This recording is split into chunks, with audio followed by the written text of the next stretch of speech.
Hi. Focus on me. Who are you focusing on? Please stop it, you're scaring me. It shows me what it's focusing on. And it keeps moving. Is there a ghost in my house? Oh, there we go. Bye-bye, Mr. Ghost. I'm the star here. Please don't kill me. Or do, honestly. The way 2020 is going, it would be alright. I'm just kidding. Please don't. Hi friends, welcome back to the channel. I have another film review here for you, and we are going to be talking about the Psychedelic Blues number 5 film. Before we get started, I would like to talk about my friend Kevin, who recently released some zines that he sent to me. He has a channel here on YouTube called Expired Films. Go check him out. My favorite is the Scotland zine. I think the pictures are very beautiful, so feel free to go and check Kevin out if you like his work. Okay, back to our regularly scheduled programming. If you don't know, Psychedelic Blues is a film series created by Dustin Adams. Basically what it is a series of different films that are, how do I want to say it, light leaked, I suppose. They're fogged by different colors, so you can get different types of streaks and colors all across your photos.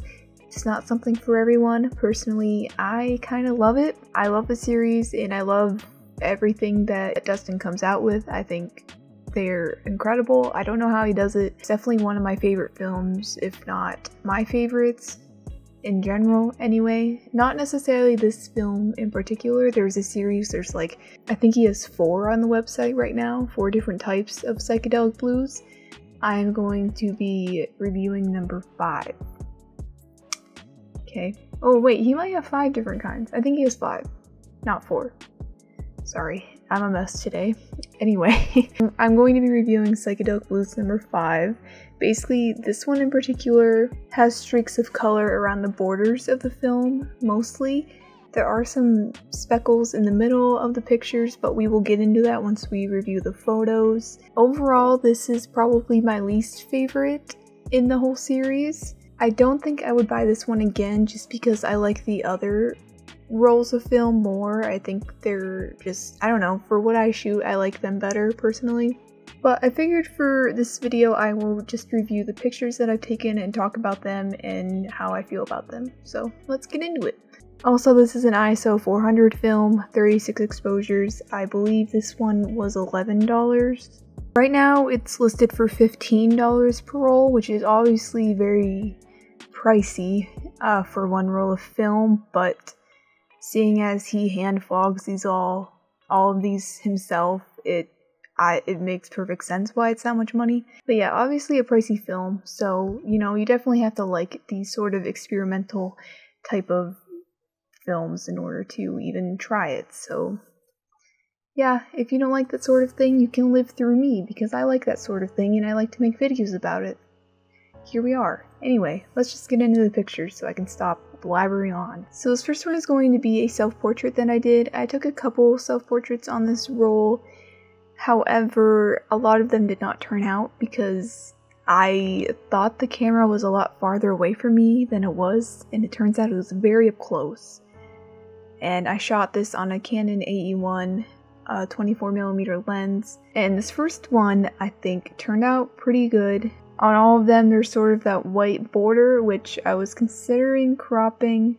I couldn't really decide. I kind of like it. I feel like it gives it a unique sort of look. In this photo I was using a projector, and basically in Photoshop I made a yellow background and then I sort of created a gradient square in the middle going from blue to that yellow, sort of fades in, if that makes sense. This next one I do not love. If you can't tell, or if you're new here, I love taking pictures of the sky, especially at sunset. I love clouds.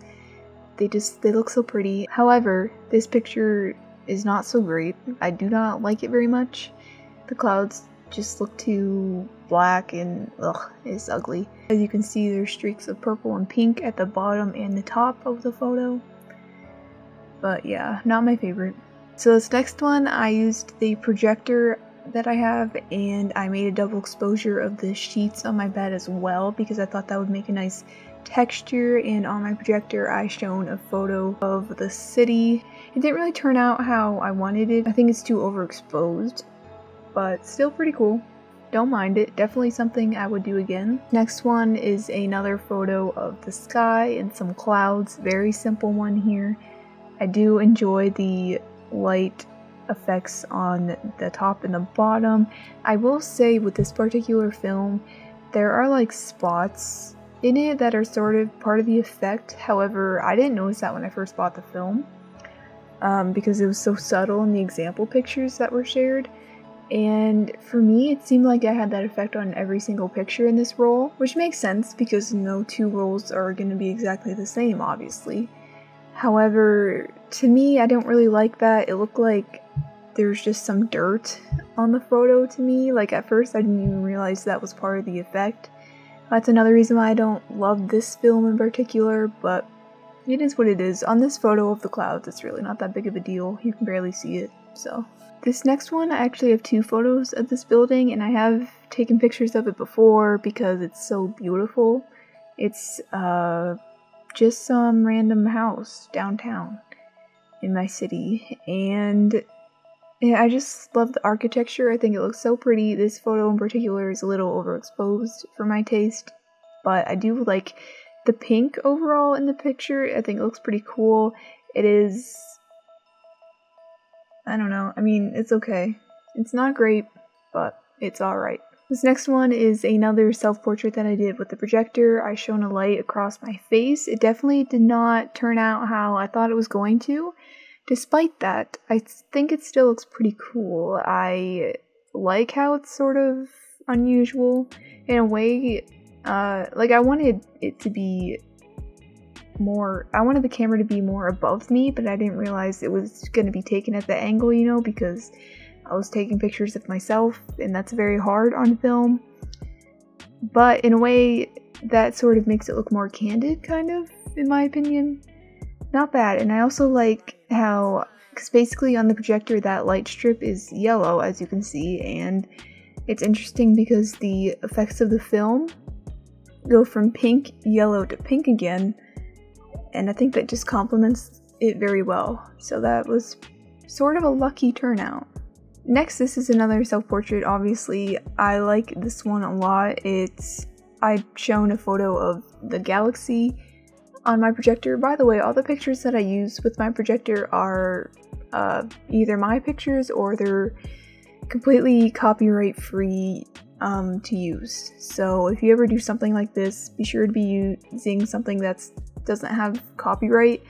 You know, don't use someone else's photos without their permission unless it says it's free to use or whatever. Okay, so just don't get sued is my motto. Don't get sued. Anyway, I think this photo just turned out pretty well. My pose looks decent, and I think the colors from the film look pretty nice against the galaxy colors. And I also like in the left-hand corner, there's sort of like a starburst. I'm not really sure how that happened. I think it might be part of the film effects. Either way, pretty neat in my opinion. Next, I have another self-portrait. This one was actually a double exposure.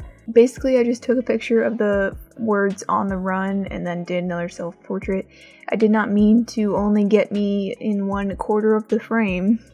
However, I think it looks pretty cool. Here is probably the only example where I think the little specks of the film effect look good, because for one, there's that line that's running down the middle, and then there's also the specks on the left hand side, and I think they kind of look like stars in a way. So I think that looks pretty cool, but this is probably the only picture where that effect turned out in my opinion.